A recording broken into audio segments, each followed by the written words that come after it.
Nós vamos começar um trabalho para a Pedra Angular, agora para a virada do ano. E o tema é: aquele que começou a boa obra irá aperfeiçoá-la até o final, né? E o irmão Rafael está aqui com a gente hoje para a gente estar fazendo um pequeno estudo de uns 30, 40 minutos sobre como a obra veio andando, né, os acontecimentos, né, Rafael? Então, vamos começar. Isso aí. Gostaria aqui de ler um texto inicial, como o próprio irmão Eric disse, Filipenses 1,6. E tendo por certo isto, aquele que em vós começou a boa obra, a aperfeiçoará até o dia de Jesus Cristo. Gostaria aqui de chamar a atenção que foi dito pelo apóstolo Paulo: aquele que em vós começou a boa obra, ele vai aperfeiçoar a obra. Também temos em Atos capítulo 13, verso 2,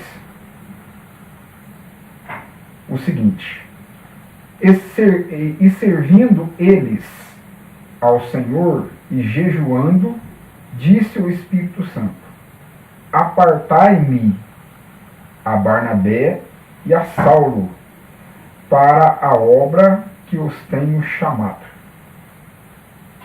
Irmãos, muita coisa nós temos aprendido durante estes anos passados, muita coisa nós temos aprendido através da mensagem do profeta William Branham, dentre as quais a gente pode citar que a obra ela pode ser feita dentro da vontade de Deus. Inclusive, temos aqui em mãos essa mensagem do profeta William Branham, intitulada Tentando Fazer um Serviço para Deus, sem ser da vontade de Deus. Dentro dessa mensagem a gente encontra coisas aqui que são verdadeiras pepitas de ouro, como por exemplo, 5 coisas devem acontecer para que a gente faça uma obra para Deus na vontade de Deus, dentre as quais estão: primeira, tem que estar de acordo com a palavra. Tudo que é feito na obra de Deus tem que estar alinhado com a Bíblia Sagrada.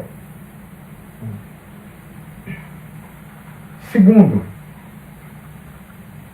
tem que estar no tempo, ou seja, na estação, naquele período de tempo, na estação exata em que Deus falou que aquilo iria acontecer. Tem que ser na maneira que Deus falou que iria acontecer, naquele exato momento, naquele exato tempo, período de tempo. Terceiro, tem que ser da maneira que Deus falou que seria. A quarta coisa, a quarta identificação: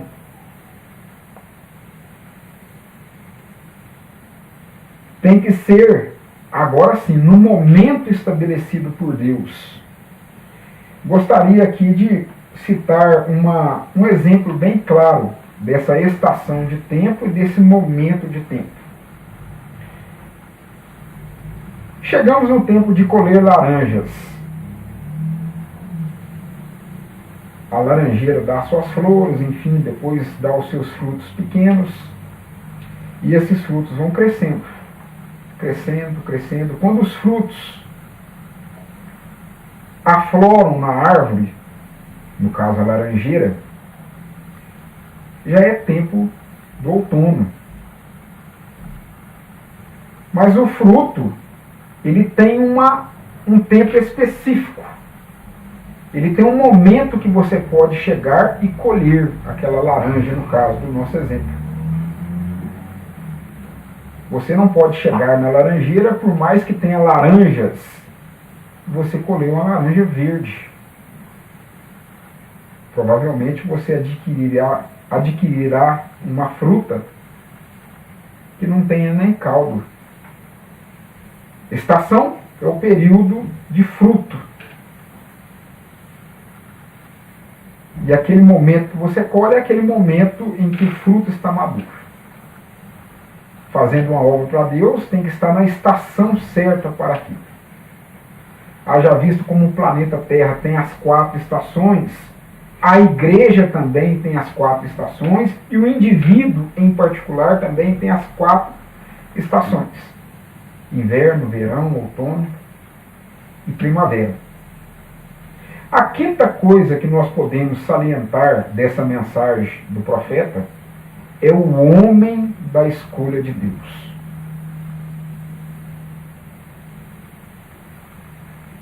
Moisés não poderia ter vindo com a mensagem de Abraão.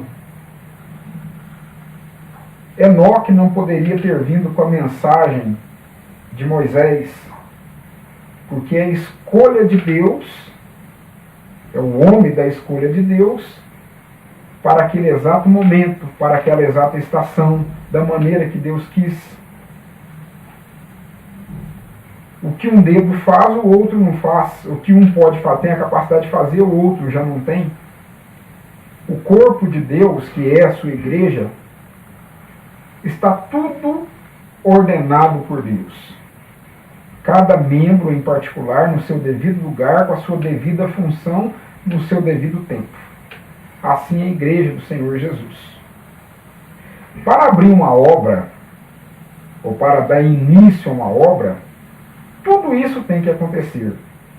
Tem que estar no tempo certo, tem que estar na estação certa, tem que ser como Deus falou que seria, tem que ser de acordo com a palavra e tem que vir o homem da escolha de Deus.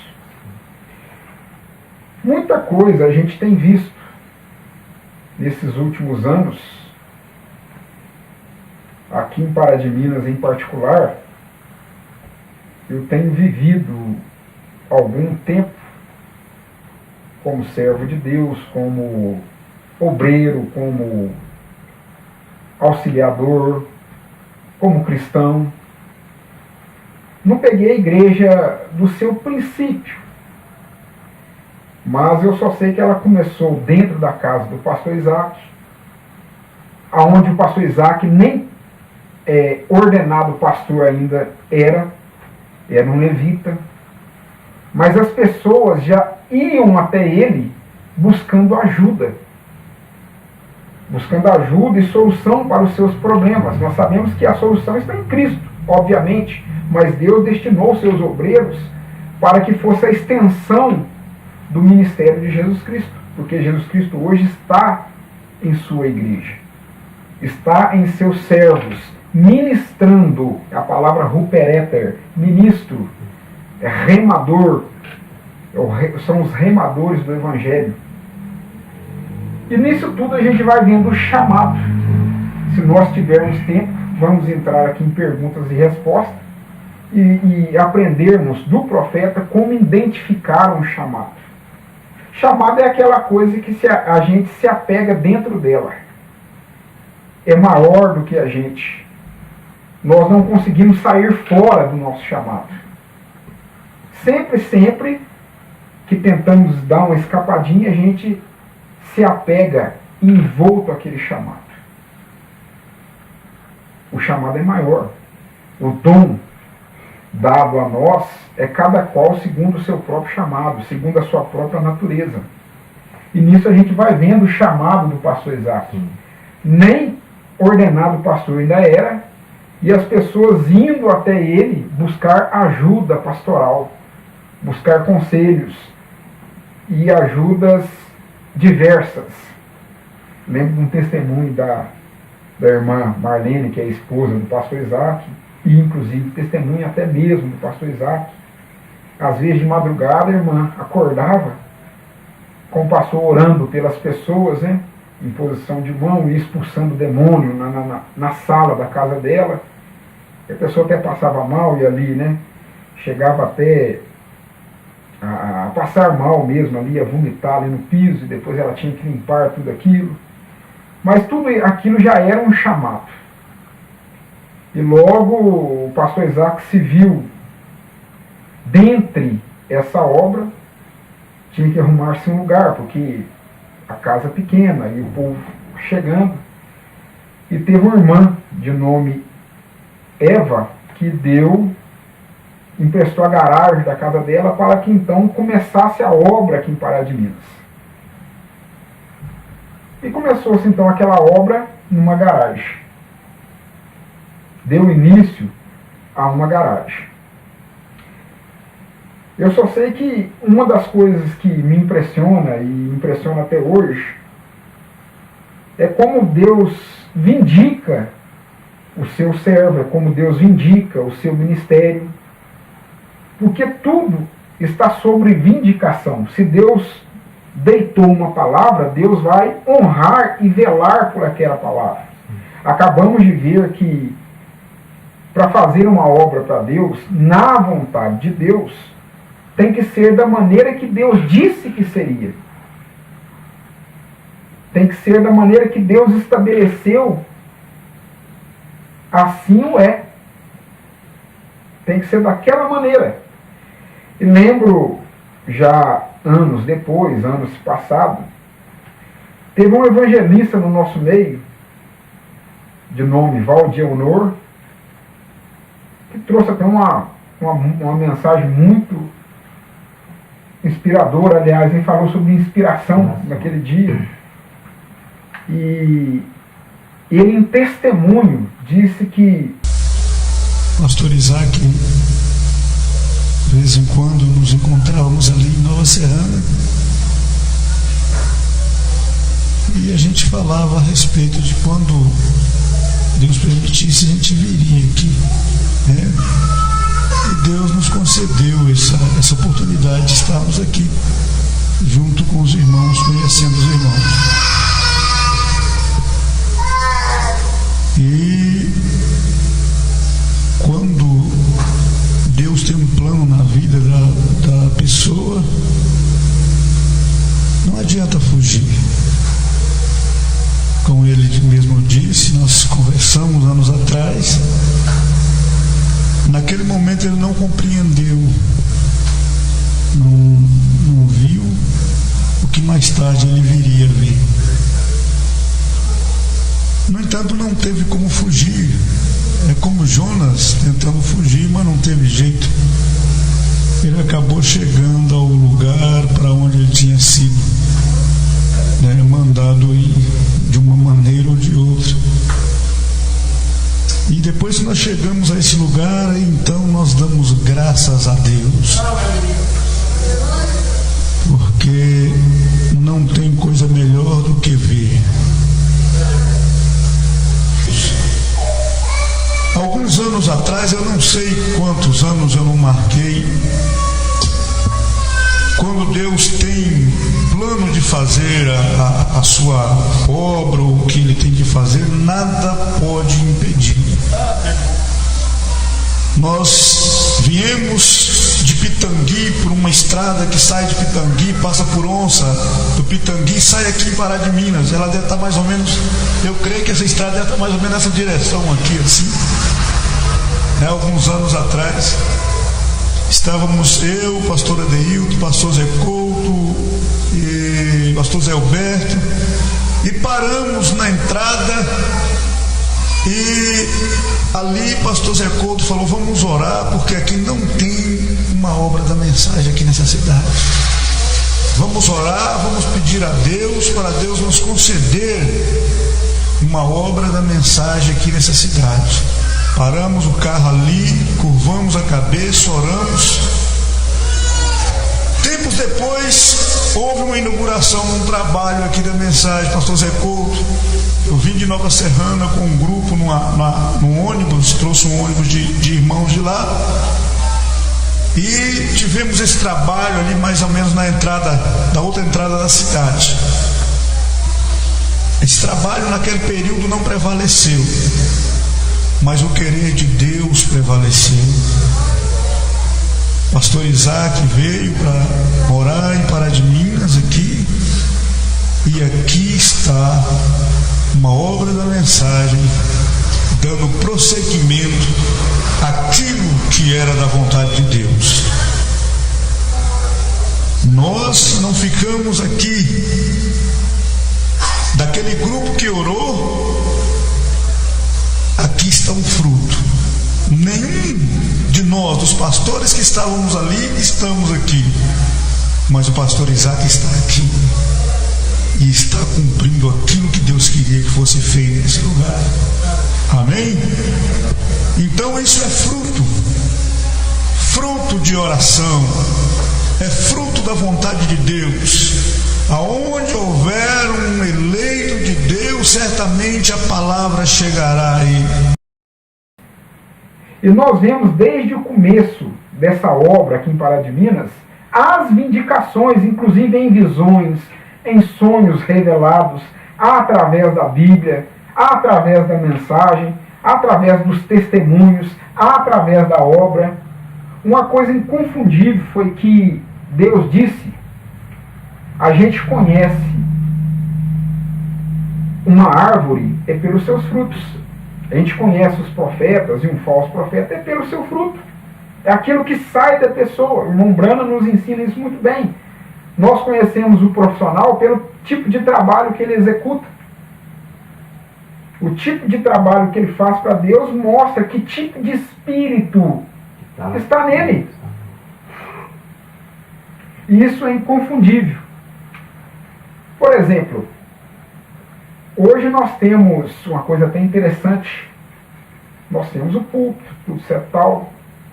A pedra do púlpito, que é da igreja, não foi o pastor Isaac que foi comprar essa pedra. Não. O pastor Isaac, ainda em outra igreja, nem obreiro era, vindo do mundo, Deus o ganhando ali, ganhando a sua alma. Eu lembro, eu sei dessas coisas, que o pastor Isaac já testemunhou isso diversas vezes, até mesmo em pregação à audiência. E certa vez ele, angustiado, com uma vida sofrida, querendo o alívio daquele sofrimento, colocou Deus à prova. E eu lembro das palavras do pastor Isaac, o seguinte, chamando até Jesus de lourão, uma pessoa vindo do mundo, é lourão, do olho verde, do olho azul. Tu és o bom da boca, muda a minha história, faça-me sair daqui, dessa igreja hoje rindo. E ele disse que sentiu uma água vindo e batendo nos pés dele de tal forma que ele pulou para cima, que é a coisa assim, ué. E quando ele olhou o chão que ele estava pisando, era uma pedra. E era a mesma pedra, a cor que nós temos no púlpito hoje. O que significa? Aquela água cristalina vindo e batendo nos pés dele, ele assustando, e aquela pedra. Na época que foi feito o púlpito da igreja, ele pediu ao irmão Geraldo, diácono na época, para poder comprar a pedra para o púlpito. O irmão Geraldo saiu com o coração alegre, tudo certo tal, e foi para comprar a pedra. E quando o irmão Geraldo retornou com a pedra do púlpito, era exatamente a pedra que Deus tinha mostrado ao pastor Isaac nessa visão. Há uma diferença de visão e sonho. Visão é uma pessoa acordada. E uma visão se torna uma profecia quando ela é revelada. Quando aquilo fica claro. E quando aquilo acontece, então a profecia foi verdadeira. A visão foi realmente de Deus. Quando Deus dá uma visão e aquilo não acontece, é uma falsa visão. Sonho já é a pessoa no seu subconsciente. Ela está dormindo. Os seus sentidos estão apagados. E um sonho, para ser de Deus, também ele tem que ser interpretado e tem que acontecer. Essa é uma ajuda aos irmãos que não sabem a diferença entre sonho e visão. E para aqueles irmãos que também sabem, vão se inteirar mais do assunto. E outra série de coisas foram acontecendo ao longo da história, que vai vindicando esse ministério profético. Eu lembro uma certa vez, irmão Eric, o pastor Isaac, ele antes dele crer na mensagem do profeta William Branham, ele creu no batismo em nome do Senhor Jesus, que é o batismo apostólico, o batismo pelo qual são perdoados os pecados, batismo de Atos, né, capítulo 2, versos 37 e 38, Atos 10, Atos 8, Atos 19, e assim sucessivamente, Atos 22. E eu lembro que o pastor, falando conosco, diversas vezes ele comentou sobre isso, que quem pregou para ele o batismo no nome do Senhor Jesus era um livreto como esse. Mas as páginas que falavam sobre o ministério profético foram grampeadas, foram coladas, a tal ponto dele só ver o batismo e a unidade ali de Deus, né? Que Deus é um. E isso antes de saber que existia profeta, Antes dele saber que existia profeta. Sim. A parte do profeta mesmo foi colada. E eu tive essa mensagem nas minhas mãos, eu sei que aquilo que ele falou é realmente verdade, porque eu tive com essa mensagem na mão. E ficou em casa mais de ano essa mensagem também, com as páginas coladas. Uhum. Então tudo que nós tínhamos na época... Isso aí já entra na questão que você falou do tempo. Né? Como se diz, era o tempo dele conhecer o batismo, não era o tempo dele conhecer o profeta. Se eu tivesse feito naquela época, às vezes não seria, como não era a estação, a fruta ia estar crua, ia estar verde, né? Então o tempo chegou bem depois, né? O intuito desse vídeo é de esclarecer, é de mostrar, é de edificar e nunca denegrir e nunca lançar sombra. O irmão Branham nos ensina muito bem que um servo de Deus, guiado pelo Espírito Santo, ele não atormenta ninguém. Sim. Né? Ele não é um atormentador, ele é um edificador. Enfim, eu só sei que muitas das coisas que foram acontecendo contribuiu para nos mostrar a vindicação do ministério. Quando eu falo ministério, não é só pastor Isaac, porque o ministério de Deus em Pará de Minas não se resume somente a um servo de Deus, é todo um corpo local. O irmão Branham dá uma verdadeira aula sobre o corpo de Cristo como uma irmandade de igrejas, mas também fala do corpo local. Né? E a gente, querendo Deus, à medida do possível, com a ajuda aqui do notebook, com a ajuda das mensagens, com a ajuda da Bíblia, com a ajuda de Jesus Cristo, com a ajuda do Espírito Santo, vamos falando sobre um pouquinho, né, sobre cada coisa. E, enfim, voltando ao lado do batismo, aí não teve jeito.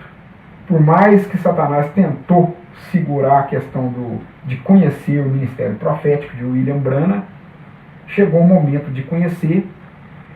Teve uma época que se falou muito na igreja sobre ir para Divinópolis, que Deus tinha uma obra para o pastor Isaac lá. E eu creio muito nesse chamado do pastor Isaac evangelístico também. Ele tem esse fogo sobre sua cabeça. Isso é inconfundível, não só eu que vi, até inclusive o irmão Laurentino chegou a ver isso nele também, e muitos outros irmãos, que agora me fugiu o nome. Ele consegue ir conversar com ministros e mostrar essa revelação profética pela palavra de Deus. É incrível. Tem a facilidade. Ele tem essa facilidade, isso é um chamado. E o pastor Isaac foi para Divinópolis. Todos nós achando que era uma nova igreja. Outra igreja lá, né? Nós não tínhamos ainda o profeta, nós não tínhamos ainda as mensagens reveladas do profeta William Branham. Tudo que tínhamos era a unidade, tudo que tínhamos era o batismo, em nome do Senhor Jesus. Tinha um lava-pé? Já tinha o lava-pés. Já tinha o lava-pés. Já sei, já era com pão. Com vinho e pão ázimo. Exatamente. Esse símbolo. Parte da revelação já tinha. Pelo menos a base da revelação nós já tínhamos. Mas não tinha ainda o ministério profético. E na época todos nós achamos que era um novo tabernáculo que o pastor Isaac iria abrir ali naquela cidade ou algo assim. Ainda com aquele pensamento bem denominacional, né, de abrir um tabernáculo aqui em outra cidade, enfim. Mas não era. Era a obra que Deus tinha para o pastor Isaac era conhecer a mensagem. O pastor Isaac conheceu a mensagem através do irmão Laurentino, que mostrou o ministério profético ao pastor Isaac, e aquilo lá quebrou o homem, né? Ele voltou de lá arrasado, ele voltou de lá sem saber o que fazer, porque era uma nova coisa para a congregação, e aquele medo de esvaziar a igreja, aquele medo, enfim, aquele medo humano, da parte humana da pessoa, né? Mas foi o contrário, né? Ninguém saiu, e Deus vindicou mais uma vez. A obra que Deus tinha então era conhecer a mensagem, trazer a mensagem para Pará de Minas. Era Deus aperfeiçoando a sua obra. Começou com o pastor Isaac, na sala da casa dele, quando ele nem ordenado pastor ainda era. Depois ele foi ordenado pastor no meio de 7 ministros, que foi ordenado ali. Ele colocou aqueles espíritos à prova, enfim. E depois foi arrumado uma garagem para que ele começasse então a ministrar, né, a vontade de Deus. Anos depois veio a conhecer, quando ele começou a obra de Deus, já tinha batismo, como citamos aqui, já tinha lava-pés, já tinha pão asmo e vinho na Santa Ceia, já tinha parte da revelação profética. O pastor Isaac sempre foi um pastor que pregou muito contra o pecado. Então já tinha o chamado de Elias nele também, né? Que quem recebe o profeta na qualidade de profeta recebe o verdadeiro profeta. Elias foi um dos profetas que lutou muito contra as religiões falsas, contra Jezabel. A mulher na Bíblia significa igreja, então contra a igreja falsa. Esse mesmo espírito de Elias que voltou em Eliseu, a mesma coisa, que voltou em João Batista, a mesma coisa, que voltou em William Branham, a mesma coisa, pregando contra as denominações, cada qual na sua época. E o pastor Isaac já tinha isso nas mensagens dele, de pregar contra a falsidade, de pregar contra o pecado, de pregar contra uma vida dissoluta. Sempre foi a base ali da pregação e dos ensinamentos do pastor Isaac. Com um jeito meio louco de ser, com um jeito meio doido de ser, mas cada qual Deus tem, né? Não tem seu estilo de pregar. Gosto muito das pregações do pastor Isaac, me alimenta muito. Gosto muito do estilo também, calmo. Aliás, a gente contrasta também a mensagem. Eu tenho um estilo, o pastor Isaac tem outro, pastor Paulo tem outro, pastor Joaquim, né, tem outro, enfim, pastor Luiz Mendes tem outro. E a gente fica muito feliz com isso tudo, né? Que é um Deus de variedade, é um Deus, a mesa de Deus ela é uma mesa de variedade. E eu gosto então de cada um deles em particular. E a gente vai vendo essas vindicações ministeriais. Enfim, é Deus aperfeiçoando a sua igreja. Deus agora, que antes, né, ou que dantes não tinha o ministério profético, agora passou a ter. E nós vemos crescendo, nós, ao longo dos anos. Aonde que eu vejo o chamado dele? Eu nunca vi o pastor Isaac aconselhar errado. Tudo que ele fala, e que ele fala assim diz o Senhor, irmão, faz isso que vai dar certo. Deus está mandando falar isso, irmão. Acabou. Eu vi acontecer tudo, inclusive até para a minha própria vida pessoal. Quantos irmãos no nosso meio se deram mal em questão de abrir comércio, em questão disso, daquilo outro, viagens, que não buscaram um conselho pastoral e se deram mal? Né? Quantos irmãos, inclusive com problemas no casamento, né, problemas familiares, foram se aconselhar com o pastor Isaac? Deus deu aquela diretriz pastoral e as pessoas fizeram como ele disse, como Deus disse na boca dele, e foram bem-aventuradas, restauraram o lar. Então nisso eu vejo o chamado. Não tem a mensagem na hora, Deus dá aquela via, e aquilo lá é de Deus. Porque o que deve passar por uma vistoria antes são as coisas dos 9 dons. Sim. Mas um profeta, um apóstolo, um evangelista, um pastor e um mestre, vindo direto de Deus, sendo verdadeiro, Deus vai falar através deles. E geralmente esses ministérios dentro do corpo de Cristo no geral é desde o ventre. Paulo foi escolhido desde o ventre da mãe dele para ser apregoeiro dos gentios, para ser mestre e apóstolo dos gentios. Paulo testificou disso.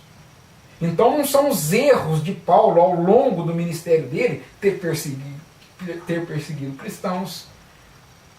São os erros dele, erros que ele tinha pessoalmente na carne dele. Ele chegou a falar: irmãos, eu tenho erro na minha carne. Satanás vem me esbofetear. Ele não entrou em questão, mas ele... eu tenho erros em mim. A minha carne me mata. No Velho Testamento também não teve um. O que mais aproximou de Jesus foi José do Egito, que teve a sua falha. O tipo da perfeição. Só que se você olhar no Novo Testamento, você não vê Deus falando em falha de hora nenhuma. Você só para a galeria dos heróis da fé. Aliás, em Hebreus 11, que fala da galeria dos heróis da fé, Jesus ali não cita erro de ninguém. Só cita as virtudes. Só virtude. Até porque falha humana, né? Uma vez eu disse a um certo irmão nosso, até mesmo quando o pastor Isaac comete os seus erros e falhas, como qualquer ministro no mundo comete. Irmão Brano, né? Passou por aí. Ele citando, irmão, mas o ministro tem que ser perfeito, a liderança da igreja tem que ser perfeita. Irmão, onde está escrito isso? Para começar, o ministério de Jesus não era perfeito, porque tinha Judas no meio. Você tinha que ser perfeito porque tinha um traidor. Não tem como, tinha pessoas com dificuldade de entender. Deus era perfeito e como Deus, mas ao redor dele ali era cheio de imperfeitos e imperfeição. Tinha um apóstolo ali que saía pro tete a tete, né? O apóstolo Pedro, quando for prender Jesus, ele sacou a arma e cortou, irmão, ele deu facada. Precisava de batalha. Ele estava ali porque desce e viesse. Então, chegou uma hora que Pedro teve que crescer no ministério dele, a tal ponto de ser crucificado de cabeça para baixo e não sacar arma nenhuma. Então ele teve que crescer. O apóstolo Pedro, em meados do seu ministério, ele teve que ser repreendido por Paulo, porque ele estava fazendo acepções. E muitas das pessoas não entendem isso aí. Porque as pessoas acham que você é consagrado já um obreiro de Deus, você tem que ser perfeito. Mas você é humano, e o irmão Brano ensina isso. E o seu pastor, ele é humano, ele vai cometer erros. O irmão Brano parece que, se eu não me engano, ele chega a falar até que, até você sendo batizado do Espírito Santo, você não peca, mas você comete vai ter os erros. Aqui, olha Pedro antes do batismo do Espírito Santo. Negou Jesus 3 vezes. Mas isso foi antes do batismo. Vamos mostrar então depois do batismo do Espírito Santo? Fez acepção de pessoas. Então a gente tem que procurar entender isso aí. É Deus em seu ministério. A gente tem que procurar ver o chamado da pessoa e ver a maneira pela qual Deus tem abençoado aquele chamado. As tonterias de obreiros, de diáconos, de administradores, nós temos que passar por cima, irmãos. Nós temos, se pudermos, se aquilo está tão nos incomodando a tal ponto da gente não conseguir ficar parado, busca a Deus primeiro. Se Deus mandar você ir até aquela pessoa, vá, você e essa pessoa só, que nem diz o profeta, e resolva aquilo com ela. Resolva aquilo com ela. O irmão Branham nos ensina até mesmo respeitar chamados de outras denominações. Certa vez, ele deu, num sermão dele, eu não me lembro o sermão, mas isso está na mensagem, quem passou por essa passagem desse parágrafo vai saber, isso que me desceu ao coração agora. Ele citou 3 jovens que vieram de uma ceia católica, vieram de uma missa católica, e vieram entrar no hotel gozando a maneira do padre falar, a maneira do sacerdote falar. Irmão Brana disse assim: nunca faça isso. Se você não sabe acerca de alguma coisa, fique fora disso. Não se envolva. Ele disse que dos 3 jovens, 2 tiveram mortes trágicas e o outro ficou insano, ficou louco. Ele diz que nós temos que respeitar. Temos que respeitar. Se não é para nós, fiquemos fora daquilo.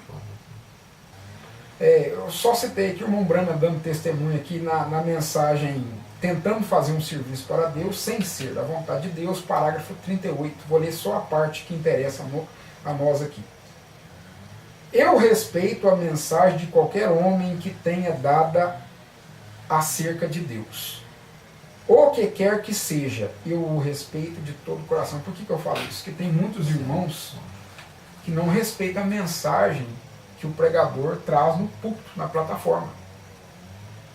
Se você crê na mensagem, irmão, olha o que o próprio profeta disse. Eu respeito a mensagem de qualquer homem que ele tenha dado acerca de Deus. Se tal homem subiu na plataforma e falou acerca de Deus, ele tinha o respeito e a consideração do profeta.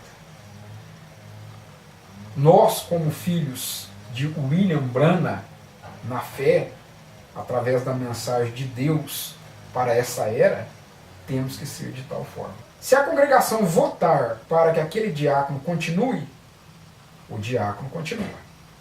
Se votar para que o diácono seja dispensado, eles elegem um novo diácono naquela mesma noite. Que coisa, né? Muitas das vezes a igreja, que é por falta de conhecer isso aí, vão fazendo e acontecendo, formando aqueles grupinhos, querem tirar, vai conversar com o pastor, mas chega impondo, não é feito dessa forma. Nem sequer foi ao diácono para tentar resolver o problema entre a pessoa e o diácono, ou a pessoa e o administrador. Tem muita coisa que não concorda com o administrador, vai lá conversar, representa, né?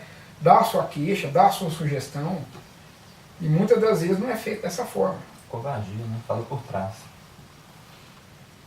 É a maioria dos votos, né? O que vai fazer tirar o obreiro do seu posto de dever é a maioria dos votos. Nenhuma pessoa tem nada a ver com isso. É a maioria das pessoas. Se 20 votarem por ele voltou a falar do assunto do irmão Neville aqui, e 21 votarem contra ele sai. E vice-versa. Essa é a soberania da igreja local. Cada um dos membros tem uma palavra na igreja. Inclusive até mesmo o pastor. Vai estar votando para tirar um diácono, por exemplo, a palavra do pastor não é soberana sobre a palavra da igreja. Claro que a palavra dele vai influenciar por ser um ancião, por ser a fé suprema da igreja. Claro que a palavra dele tem muito peso. Muitas das vezes a igreja está numa direção errada, o pastor com aquela sabedoria, com aquele amor e zelo que um pastor tem, né? Ele fala uma coisa ali que aquilo às vezes nem apazigua. Aquilo traz de volta a condição natural da igreja antes daquele problema surgir. Mas se for realmente decidido para votação, depois de muito tentarem, depois da igreja falar, enfim, aí o obreiro problemático é tirado de acordo com o voto da maioria. Vamos aqui caminhar mais um pouquinho. Mensagem de Hebreus capítulo 7, porém agora no parágrafo 45. Mas a total e completa autoridade da igreja é o pastor, não tem ninguém acima do ancião local. Até mesmo para tirar o irmão Neville, tinha que apresentar ali três pessoas. Olha aqui, detalhe importante. Se você quer tirar o pastor, diga-me por quê. Ele tem feito alguma coisa? Sim, nós pegamos bêbado, ou pegamos fazendo isto, fazendo algo que não era correto. Vocês têm 3 testemunhas disso? Sim, nós temos. Preste atenção agora. As testemunhas devem ser provadas primeiro. Não é qualquer um que serve para testemunha, não. Quando eu li isso aqui, eu fiquei pensando num júri popular, né? Ah, vai a júri popular. Aquele jurado que lá está tem que ter uma vida íntegra. Não é qualquer um que se assenta na cadeira para julgar. Que coisa, né? As testemunhas devem ser provadas primeiro. Não aceites acusação contra o presbítero, senão por 2 ou 3 testemunhas, e que sejam elas provadas primeiro. Você tem que afirmar isto que você viu e provar que você viu isso. Meu Deus. Aquele pecado é repreendido abertamente. E se está errado, então dizer à congregação: vocês querem trocar o pastor? Lá em Tito, capítulo 1, do verso 7 ao verso 15, Paulo dá uma verdadeira aula ali. De repreender o presbítero que está fora, que você é tal. Mas muitas das vezes não é caso nem de tirar pastor, porque um pastor de certa região caiu na bebida. Ué, se ele caiu, ele pode parar de beber e voltar às atividades normais de novo. Né? Então, cada coisa no seu lugar. Né? Eu acho que a igreja tem que ter um coração perdoador. Eu acho que a igreja tem que ter um coração... Já pensou? Jesus é o sumo pastor. Nós caímos em tentação, você não serve mais para mim. Se nem Jesus exclui os seus ministros da sua própria igreja, então nós temos que tomar muito cuidado. Né? Muito cuidado. Se a igreja decidir tirar o pastor, né, no caso o irmão Nevo aqui, ele sai. Se decidir continuar, o bispo, né, continua. Mas ele reforça que nenhuma junta tem autoridade para tirar, nenhum grupinho tem autoridade para tirar o pastor, mas sim toda a igreja. E toda a igreja são quem? Os irmãos da comunhão. Mas o irmão Brana explicou, já que querem fazer, então eu vou explicar para vocês como é que é. Não é assim do jeito que vocês estão pensando, não. Não adianta catar o outro bispo de outra região, vir cá e falar, não adianta vocês formarem um grupo de diáconos para tentar tirar, um grupo de administradores para tentar tirar, não adianta, não é dessa forma. Reúne-se toda a igreja e seja feita dessa forma, por voto da maioria. Aí 21 votou para o irmão Neville ficar. É só uma suposição, volta a refrisar isso aqui. E 20 votaram para ele sair. Esses 20 que perderam, olha a procedência deles depois. Hebreus capítulo 7, parte 2, parágrafos 53 e 54. Estou lendo partes apenas do parágrafo. O lado perdedor, o que fazer acerca disso? Juntar-se bem ali com o resto deles e dizer: nós estávamos errados. Nós seguiremos, porque o Espírito Santo tem feito essa escolha. Não é ficar desdenhando, não é ficar de mal, não é ficar, que nem diz o pastor Isaac, com a tromba de meio metro. Né? Nada disso. É admitir que foi a vontade do Espírito Santo e seguir adiante conjunto com outra parte que decidiu deixar o pastor, no caso o irmão Neville, né? Na ilustração do irmão Brana. Juntos, olha a ressalva do irmão Brana, juntos permaneceremos de pé. Divididos, caímos. Na mensagem, muda Deus alguma vez seu parecer acerca da sua palavra? Partes do parágrafo 198. O irmão Brano nos diz: recordem agora, orem por mim quando os ventos estiverem soprando, quando os demônios estiverem desafiando a cada lado. Eu lembrarei de vocês, estarão orando por mim noite e dia. Eu estarei orando por vocês. Fiquem ao lado do seu pastor, irmão Neville, e o companheiro irmão Caps, e outros. Eles vos ensinarão a palavra da vida. Eu creio que eles creem na mensagem. Fique com eles. O próprio irmão Brana falando: fique ao lado do seu pastor. A direção aqui não é largue o seu pastor nos momentos difíceis, nas tonterias dele, na fraqueza dele, e vai buscar outro pastor. A palavra não é essa. É fique ao lado do seu pastor nos momentos difíceis. Até mesmo como dissemos aí anteriormente, se Deus não escolhe os seus obreiros, os seus servos, mediante só porque eles não vão errar, porque nós vamos escolher. Então quer dizer que nos erros dos seus obreiros a gente vai excluir tudo, vai colocar tudo a perder? Não é bem assim. O irmão Brano aqui dá conselho para ficarmos ao lado dos oficiais da igreja também, porque são homens que cometerão enganos, e o diabo quer dispersar. Ele quer fazer dispersar de comum acordo, né? Porém, fique ao lado deles. Não quer pôr divisão, né? Quer colocar divisão. Uma libertação total. Partes do parágrafo 27. Há um grupo de oficiais em nossa igreja, diáconos, administradores, superintendentes da escola dominical, pastor, e assim nossa igreja é colocada em ordem. Vocês, pessoas, elegem esses oficiais e este pastor. Eu sou somente um supervisor geral para ver se está tudo certo e dar conselhos assim sucessivamente. Vocês são os que elegem o seu pastor, vocês elegem seus administradores, vocês elegem seus diáconos, vocês elegem cada ofício que há nesta igreja. Você, o povo.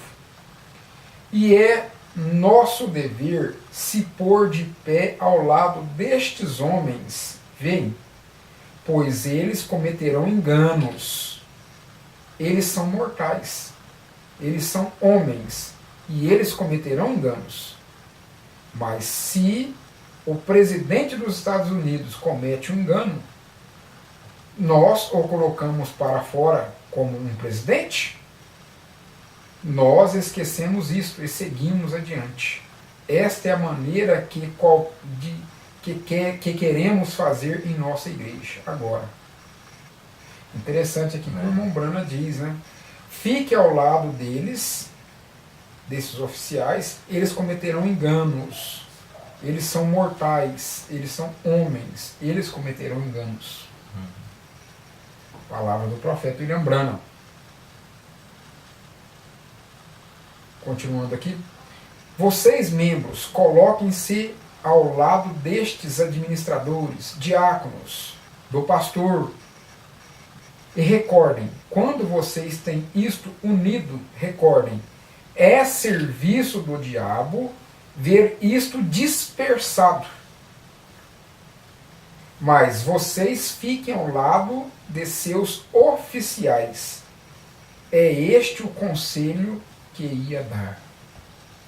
Forte, né? Forte. Muitos aqui, não entendendo isso, acham que nos erros dos obreiros tem que colocar o obreiro para fora. No erro do pastor tem que colocar o pastor para fora. Mas o conselho do profeta William Marion Branham, se é que damos crédito à mensagem do profeta, eu estou lendo direto da mensagem, uma libertação total, parágrafo 27. Esse é um conselho que ia dar, mas vocês fiquem ao lado dos seus oficiais, os oficiais que vocês mesmos elegeram. Eles são homens, são mortais, eles cometerão enganos. Se o presidente dos Estados Unidos comete um engano, nós o colocaremos para fora como um presidente?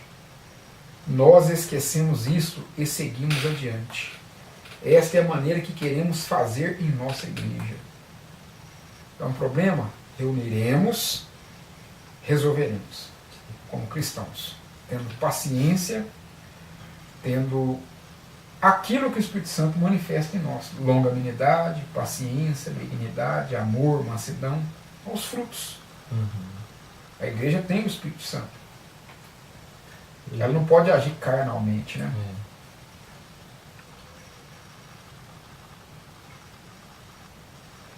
Cada um no seu posto de dever. A revelação dos 7 selos, Deus escondido e revelado em simplicidade, partes do parágrafo 50. Eu quero que vocês recordem minhas palavras. E, por favor, que cada diácono fique no seu posto de dever. E recordem, você está sob uma comissão de Deus para sustentar este posto sagrado. Do mesmo modo, cada administrador ou pastor tem que trazer. Na mensagem, mas no princípio não foi assim. Partes do parágrafo 3. Eu sempre peço para não termos culto noturno no domingo. Eu penso que cada pessoa deve estar no seu posto de dever quando a sua igreja for aberta. Vocês devem estar ao lado do seu pastor, ao lado da sua junta, ao lado da sua igreja. Por que o irmão Brana disse isso? Porque nas reuniões de domingo de manhã, no Tabernáculo Brana, enchia. Iam pessoas de muitas localidades ali, e fazia dali a sua própria igreja local. Iam escutar os sermões do irmão Brana, os cultos, né, do irmão Brana, das escolas dominicais. E ele sempre pedia para que, quando isso acontecesse, para que não tivessem culto à noite, que muitos... para eles não faltarem na igreja? Na igreja deles. Olha o senso do irmão Brana.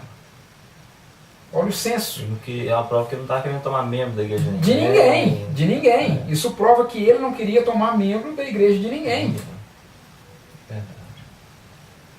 Inclusive tem até uma contracapa, eu não sei, não é essa contracapa, de uma das mensagens, ou de várias mensagens traduzidas pela palavra falada, né? Que tem aquela frase do irmão Brana. Em um momento, traga uma mensagem. Aqui, ó, é esse mesmo. No caso, essa mensagem aqui, o Dia das Mães, né, por William Marion Brana, a palavra falada. Essa mensagem foi redigida pela A Voz de Deus, aqui do Brasil. Né?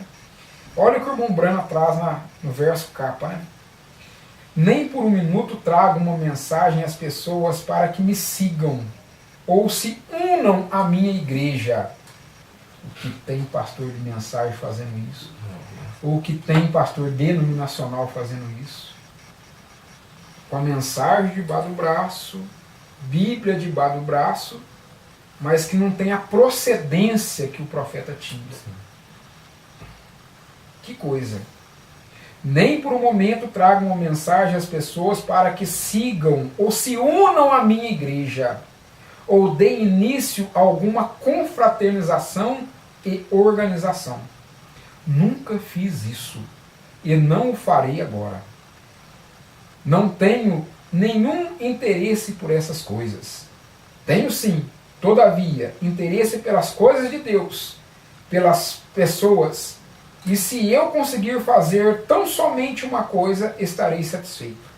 Essa é ver um verdadeiro relacionamento espiritual estabelecido entre Deus e os homens, donde os homens unam-se, tornem-se novas criaturas em Cristo, cheias do Espírito Santo, e vivam de acordo com a sua palavra.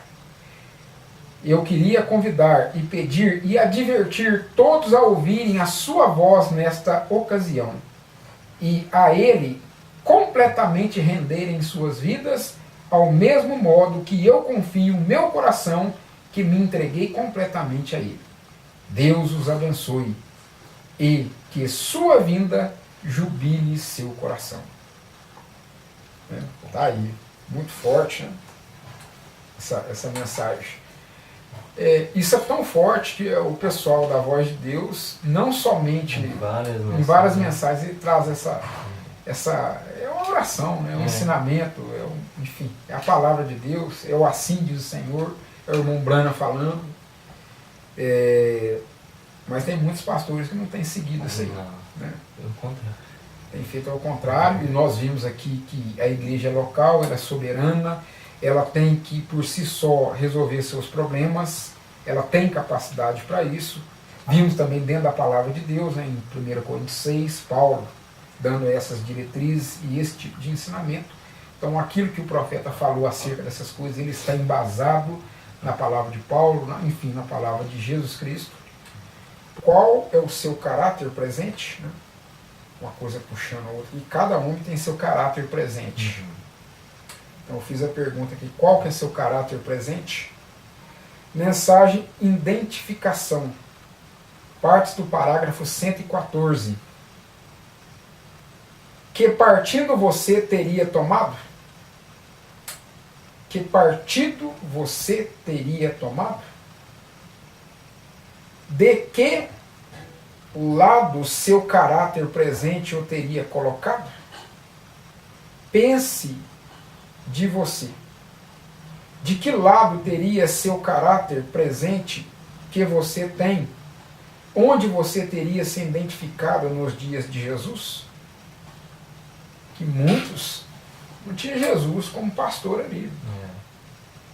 Muitos não viam ministério de Jesus.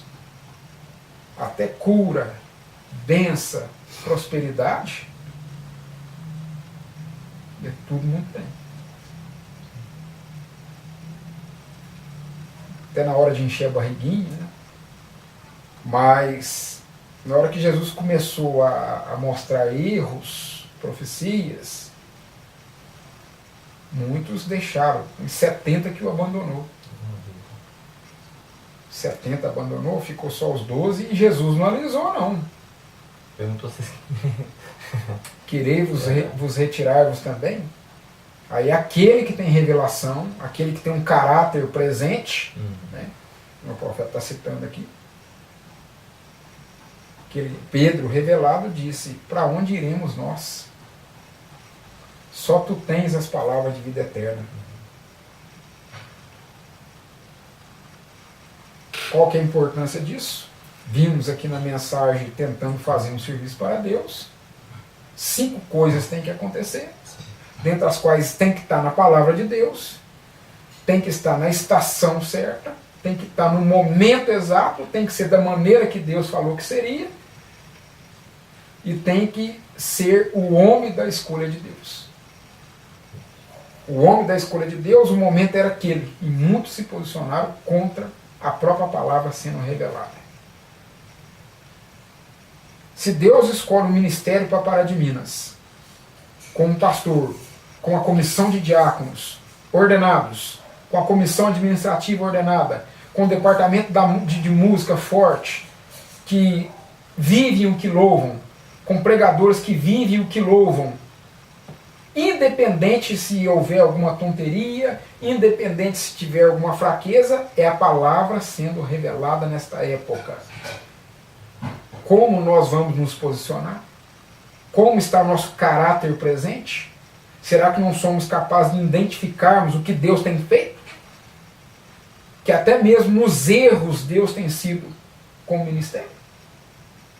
Será que não conseguimos enxergar a coluna de fogo? Eu já vi, irmãos, pastores da mensagem, chegar para nós no início da nossa caminhada, na mensagem, igreja novinha na mensagem, sem revelação, não precisando de ajuda, essa que é a verdade. O ministro chegar lá no púlpito e dar testemunho de que viu a coluna de fogo sobre o carro. A minha vinda para cá, 2 vezes eu fui pessoa. Inclusive, uma vez no carro, na BR, a coluna de fogo pareceu tão forte assim no vidro, assim, tão bom, né? Só eu vi, o motorista que estava ali, que me trazido aqui da cidade, ele não viu não, mas então, a coluna de fogo virou tão forte assim, que tampou todinho assim à frente do vidro do carro, e a BR, não tinha 2 vezes, quando eu estava evangelizando, ajudando os outros. Evangelizando não, porque o pastor já tinha visto a revelação, mas a irmã, né? Mas eu estava ajudando ele a dar uma força para os irmãos, né? Quem era profeta, quem era umbanda, por que batizar de novo, né? E hoje anulou até essa escritura aqui, ó. Já não crê mais na Bíblia. Jogou essa Bíblia fora. Eu não tive oportunidade ainda de falar com esse varão, mas o dia que eu puder falar com ele, eu falo, irmão, o senhor lembra aquele dia que o senhor deu aquele testemunho? Sobre que o senhor viu a coluna de fogo? Tá vindo para um culto aqui. Está vindo para um culto para cá, e deu esse testemunho. No meio do bem. Hoje não acredita mais em William Branham, hoje não acredita mais na mensagem revelada, hoje não acredita nem sequer na Bíblia. Tem outra Bíblia, a Bíblia restaurada que eles falam aí. E se eu tivesse a oportunidade de dar um abraço nesse irmão e poder falar o dia que eu tiver com ele, Deus querendo, né, em nome de Jesus, falo, irmão, muitas coisas mostram para mim que o William Branham é o profeta de Deus para esta era. Muitas coisas para mim mostram que o ministério de revelar os selos para a igreja do Senhor esteve com ele. E uma das coisas que eu posso citar, dentre muitas, é a vindicação de Deus. Deus provou ser com a mensagem dele. Vamos citar aqui duas coisinhas claras de vindicação de Deus no ministério de William Branham. Coisas até conhecidas do pessoal da mensagem. O irmão Branham trazendo a revelação das 7 eras da igreja. Ele desenhando aquele castiçal. Na última estrela, o irmão Branham não colocou nome de profeta algum ali, nome de mensageiro algum. O irmão Branham escreveu Elias. E como a escritura na parede foi apagado diante dos olhos de centenas de pessoas que ali estavam na reunião, apagou-se o nome Elias e colocou ali Branham. Sem nenhuma mão humana, vindicando que aquelas mensagens, que aquilo que o irmão Branham estava entregando é celestial. Que é outra vindicação. Casamento e divórcio. Deus chama o irmão Branham lá no monte. A cidade inteira de Jeffersonville, vendo o monte fumegar, uma nuvem de cor âmbar, no formato de espiral, vindicando. E todos, o profeta era conhecido de todos ali naquela cidade. E todos, nos postos de gasolina, nas escolas, o irmão Branham testemunhando disso na própria mensagem. E ele dando testemunho, ele falando, pela vindicação da nuvem que vocês viram. Crê que essa mensagem veio de Deus? Que eu estou pregando a mesma coisa que Moisés pregou lá atrás, que Jesus pregou e que Paulo também pregou, que tiveram problemas com esse assunto casamento e divórcio? O que eu vi acontecer no ministério de irmão Branham, o que nós lemos, o que nós testificamos, através até mesmo de outros testemunhos, Deus vindicou isso aí. Agora a mensagem desses aí que trouxeram para você, quem vindicou a mensagem deles?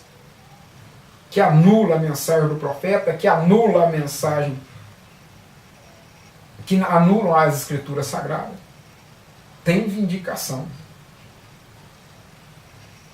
Então, cada ministério tem uma vindicação. Um diácono, para ser ordenado um diácono, ele vai ter vindicação. Deus vai o vindicar. A sua posição é geralmente conhecida se você pode fazer isso ou não. Eu lembro de um fato, até um fato muito curioso, né? Foi aqui no Santos Dumont mesmo, né? Ele teve um certo varãozinho que depois veio até ser obreiro da igreja, coisa e tal. E na época ele apanhava espírito. E não é aquele espíritozinho não, irmãos, é aquele espírito mesmo de quebrar tudo. Manifestava nele ali e saía quebrando. E teve até uma certa vez que ele pegou a cama de casal. Ele juntou a cama de casal com duas mãos assim, e levantou ela.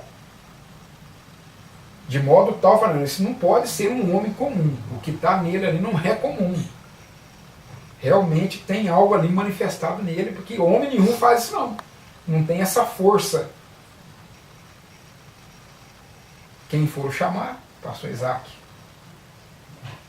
Nisso tudo a gente vai vendo a vindicação do ministério, não só do homem, eu digo não em defesa do pastor Isaac, mas em defesa do ministério, em defesa do ofício, do chamado. E já defendendo o homem também, porque eu gosto muito do pastor Isaac. Né? Então, teve uma outra mão que manifestou lá um demônio, um varão, ele ia matar a esposa. Aí correu um certo obreiro lá nosso, da igreja, e chamou logo o pastor, e o pastor foi. Chegou lá, eu mato mesmo, é isso, que aquilo, aquele outro. E você vai vendo a vindicação do pastor para tratar do assunto. Né? E o pastor foi erguer a mão e falou assim: se eu não sou um homem de Deus, se eu tenho esse chamado, vai ser feito conforme essa palavra aqui. Você não vai matar ninguém. Eu estou virando as minhas costas e daqui um tiquinho vai estar Carminha aí. O que o dito rapaz que tinha sido possesso ali fez? Foi dormir. Olha, não ia matar, não ia chegar, não ia acontecer, que não ia fazer. Então a gente vê essas vindicações de cura, né? Lembro muito bem ali o irmãozinho, não vou citar nome por questão ética, e a gente também combinou aqui de não citar nome, mas enfim, chegou um varão de cadeira de roda, sai do culto andando. E outras vindicações mais de câncer, tem a irmãzinha da igreja agora, né, pouco tempo atrás, tem a outra com problemas. Enfim, a gente vê Deus manifestando através do ministério com curas, com edificação na palavra, com Deus restaurando aqui, restaurando ali, Deus fazendo e acontecendo no seio da igreja. Então isso tudo são vindicações. Você olha um diácono, não tem como você falar, ele não é um diácono, ele já faz algo diácono sem antes ele ter sido ordenado diácono. Aquilo lá só foi uma confirmação daquele dom que ele tem, daquilo que ele tinha dentro dele. E Deus vai movendo, Deus vai fazendo. E coisa que até aqui na igreja a gente só tem a agradecer. Porque tem muito irmãozinho, hoje em dia a maioria nem tem cargo oficial na igreja e fazem, né? Então quer dizer, os irmãos estão de parabéns pelo aquilo que estão fazendo. E muitas das vezes, o obreiro que é levantado, ele não tem todas aquelas qualificações. Ou alguma das qualificações pode se perder durante a trajetória. Nós somos noiva. E a esposa ela pode perder um dracma no meio do caminho. Mas o que ela tem que fazer? Varrer a casa, encontrar a dracma perdida, para que quando o esposo voltar, não encontrar ela sem a dracma. Correto? É isso que um obreiro deve fazer. Se ele perdeu alguma qualidade que o desqualificou como obreiro, vai buscar ajuda pastoral, vai buscar ajuda de quem possa o ajudar e consertar aquilo ali e voltar a se qualificar de novo. Então não é porque o obreiro se desqualificou que a gente vai fazer como muitas congregações fazem, senta no banco e não vai exercer mais. É conversar, vai lidar com o obreiro na dificuldade dele. Tem congregação aí que a pessoa nem direito de pedir hino na congregação tem. Não tem. Errou, acabou, irmão. Pesado, não pode errar. Errou, pecou, caiu ali, acabou. Lembra que o irmão Brana nos disse, é humano. E ele pode errar, ele é humano. Mas fique ao lado deles nos momentos difíceis. Essa é a diretriz, esse é o conselho que o irmão Brana dá. Não é o largue nos momentos difíceis. Não é abandone o barco no momento difícil. Então muitos confundem chamado com qualificação. Vamos pegar aqui, vamos sair um pouquinho do sacerdócio, vamos lá para a monarquia. Ah, mas Deus rejeitou Saul. Rejeitou. Porque Saul se desqualificou como rei. Deus não quis mais. Reprovou a monarquia. Saul, tu não serve mais para ser meu rei aqui em Israel. Estou levantando Davi. E acabou. Mas Deus não tirou o chamado dele. Ele estava desqualificado. E ele ficou no trono até o final da sua vida. Davi não assumiu o trono de rei até Saul morrer. E Davi já era rei, ungido.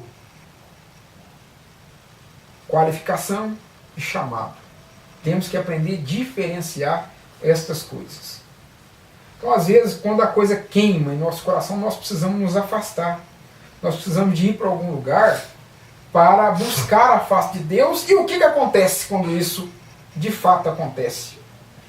Parágrafo 33 da mensagem, perguntas e respostas número 12.